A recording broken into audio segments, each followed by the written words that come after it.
पिछले एपिसोड में हम लोगों ने वाकाबा को देखा था, जो कि अब काफी खुश होकर आगे बढ़ रही होती है और अब वो अचानक से एक ऐसी जगह पर आ जाती है जहाँ पर काफी सारा लावा होता है। इसी की वजह से अब उसका पिछवाड़ा भी जलने लगता है और अब तो उसके वेब के अंदर भी आग लग जाती है। इससे वो जल्दी से अपने वेब को काट लेती है और अपनी जान बचा लेती है। तभी अचानक से लावा के अंदर से एक मॉन्स्टर बाहर आ जाता है। वाकाबा अब देखती है कि क्योंकि उसके अप्रेजल का लेवल बढ़ चुका है, वो उस मॉन्स्टर की स्टैट को थोड़ा और डिटेल में पढ़ पा रही है। सामने जो मॉन्स्टर होता है वो देखती है कि उसके पास तो फायर रेजिस्टेंस है। तभी वो मॉन्स्टर उसके ऊपर फायर से हमला कर देता है, जो देखकर वाकाबा डर जाती है और कहती है कि ऐसी जगह पर लड़ना काफी खतरनाक है। वो अब उस मॉन्स्टर से लड़ने के लिए तैयार हो जाती है और उसके ऊपर वेब फेंकती है, पर अब आग की वजह से उसका वेब जल जाता है और ना चाहते उसे फिर से वहां से भागना पड़ता है। वो अब एक अलग ही जगह पर आ जाती है और कहती है कि हमेशा मेरे साथ ऐसा होता है, मुझे हमेशा भागना पड़ता है। आखिर अब मैं क्या करूँ? अगर मुझे और आगे बढ़ना है तो मुझे उस लावा वाली जगह को पार करना पड़ेगा। काश मुझे और कोई जगह मिल जाए जहाँ से मैं जा पाऊँ, पर ऐसा होना काफी ज्यादा इम्पॉसिबल है। पर अब मुझे क्या करना चाहिए? वो अब कहती है कि चलो इन सब को छोड़ो, सबसे पहले मैं फोकस करती हूँ इवॉल्व होने में, क्योंकि लेवल अप होने के बाद मेरे पास शायद से जीतने का चांस हो जाएगा। उसके सामने अब दो ऑप्शन होते हैं और वो स्मॉल पॉइजन टेरर अटैक में इवॉल्व होने का डिसाइड करती है। अगले सीन में हम लोग देखते हैं कि वो अब इवॉल्व हो जाती है और उसके जो स्टैट है वो भी बढ़ जाते हैं। ये देखकर वो खुश होती है और कहती है कि शायद से अब मैं उन सी हॉर्स मॉन्स्टर से लड़ पाऊंगी। वो अब ये भी देखती है कि वो अपने स्किल पॉइंट्स को भी देख पा रही है। उसके सामने अब उसकी सारी स्किल लिस्ट भी आ जाती है, जिसे देखकर वो कहती है कि मेरे पास तो काफी सारी है जिन्हें वो अपने पॉइंट्स के साथ खरीद सकती है। इसके बाद वो कोई ऐसी स्किल ढूंढने लगती है जो कि उसे इस जगह पर मदद करेगी और तभी उसके सामने एक स्किल आ जाती है जिसका नाम होता है प्राइड। वो सोचने लगती है कि आखिर ये कौन सी स्किल है। उसे पता चलता है कि इस स्किल से उसका एक्सपीरियंस और प्रोफिशिएंसी जो कि उसे मिलेगा वो इंक्रीज हो जाएंगे, साथ में उसके सारे एबिलिटीज लेवल भी इंक्रीज हो जाएंगे। उसे बिल्कुल समझ नहीं आता है कि आखिर ये स्किल क्या काम करती है, पर अब वो कहती है कि प्राइड स्किल तो वैसे एक 7 डेडली सिन में से एक है और प्राइड काफी बुरे वाली होती है। वो अब कहने लगती है कि मुझे फीलिंग आ रही है कि मुझे इस स्किल को ले लेना चाहिए। इसके बाद वो उस स्किल को एक्वायर कर लेती है अपने 100 स्किल पॉइंट्स का यूज करके। इससे अब उसके प्रोफिशिएंसी लेवल इंक्रीज हो जाते हैं और टैबू बढ़ के लेवल 4 का हो जाता है। वह सोचती है कि टैबू क्या होता है, तभी उसे याद आता है कि अपने सिबलिंग्स को खाने के बाद उसे कीन ईटर का टाइटल मिला था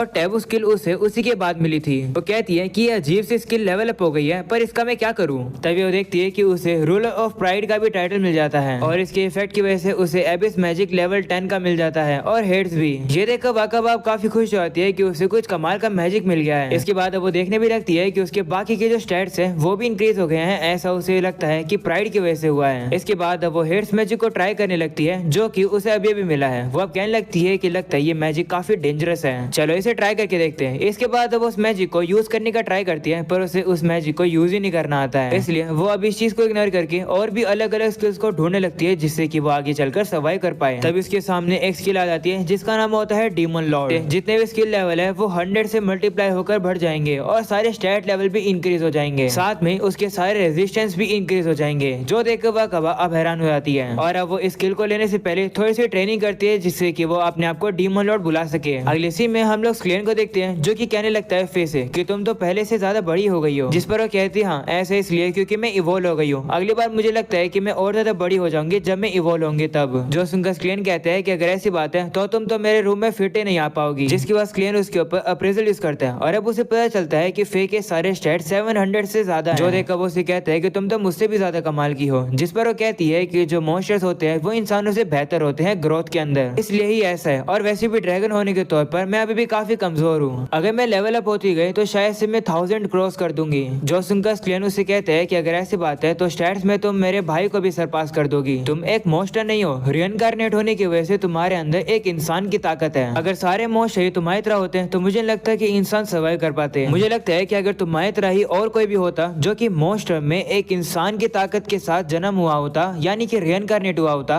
तो वो भी काफी पावरफुल होता, पर पता नहीं कौन रिइनकार्नेट हुआ है या फिर नहीं, इसलिए मुझे कोई भी आइडिया नहीं है। इसके बाद हम लोग देखते हैं कि वो अब सीधा क्लास के अंदर जाता है, जहाँ पर सभी लोग अब स्क्लेन को गुड मॉर्निंग कह रहे होते हैं। जो देखकर कार्नेटिया अब उसे कहने लगती है कि अर्थ ड्रैगन को हराने की वजह से तुम काफी पॉपुलर हो गए हो। तभी वहाँ पर सू भी आ जाती है और कहती है कि मुझे भी काफी गर्व फील हो रहा है कि मेरा भाई इस एकेडमी का चैंपियन है, तुम एक हीरो हो। वहीं दूसरी तरफ हम लोग को नासुमे को दिखाया जाता है, जो कि अब स्क्लेन से काफी ज्यादा गुस्से में होता है, यानी कि वो जेलस है। उसका ऐसा लुक देखकर कार्नेटिया कहने लगती है कि मुझे तो इसे ऐसा देखकर डर लग रहा है। तभी वहाँ पर यूरी आ जाती है और वो स्क्लेन से कहती है कि क्या तुमने डिसाइड कर लिया है कि तुम वर्ड ऑफ गॉड के फॉलोअर्स को ज्वाइन करोगे? जो सुनकर कार्नेटिया अब उसे कहने लगती है कि स्किल और लेवल को गेन करो, जिससे कि तुम गॉड के शब्दों को सुन पाओगे। तुम्हारे यही टेंशन है ना? जिस पर यूरी कहती है हाँ मैंने कल गॉड के काफी सारे शब्द सुने और तुम्हारे पास भी काफी सारे स्किल्स है ना, तो अगर तुम और और लेवल अप करोगे तो शायद से तुम गॉड के शब्द सुन पाओगे। अगर तुम अप्रेजल स्किल भी यूज कर सकते हो ना, अगर तुम्हें कोई भी ऐसी स्किल मिले जिसका नाम टैबू है तो मुझे जरूर बताना, क्योंकि गॉड ने इस स्किल को मना कर रखा है यूज करने के लिए। ये सुनकर फेथ थोड़ी सी डर जाती है क्योंकि उसके पास टैबू स्किल है। वहीं यूरी कह रही होती है कि जिस भी किसी के पास स्किल होगी हम लोग उसे ऐसे ही नहीं जाने दे सकते हैं, उन्हें हमें मारना होगा। तो अगर कोई भी मिले तुम्हें जिसके पास टैबू स्किल है तो मुझे बता देना। तो स्क्लेन कहते हैं ठीक है। जिसके बाद यूरी अब उसे कहती है कि क्या तुम फॉलोअर बनोगे, जिस पर वो स्क्लेन मना कर देता है। तब यूरी कहने लगती है कि लेकिन वर्ड ऑफ गॉड के जो फॉलोअर होते हैं वो हीरो की मदद करते हैं, यानी कि तुम्हारे भाई जूलियस को अगर तुम भी फॉलोअर बनोगे तो तुम उसका साथ दे पाओगे। ये सुनकर स्क्लेन अब थोड़ा सा सोच में पड़ जाता है, जिसके बाद अब यूरी वहाँ से चली जाती है। वहीं पर फेक कहने लगती है कि यूरी पहले से बदल गई है। मैंने सुना है कि वो जब बच्ची थी तभी उसे अबैंडन कर दिया गया था और उसे चर्च में पाला गया था। जिस पर अब स्क्लेन कहता है हाँ वो भी रेनकार्नेट हुई है पर उसके पेरेंट्स ने उसे अबैंडन कर दिया था,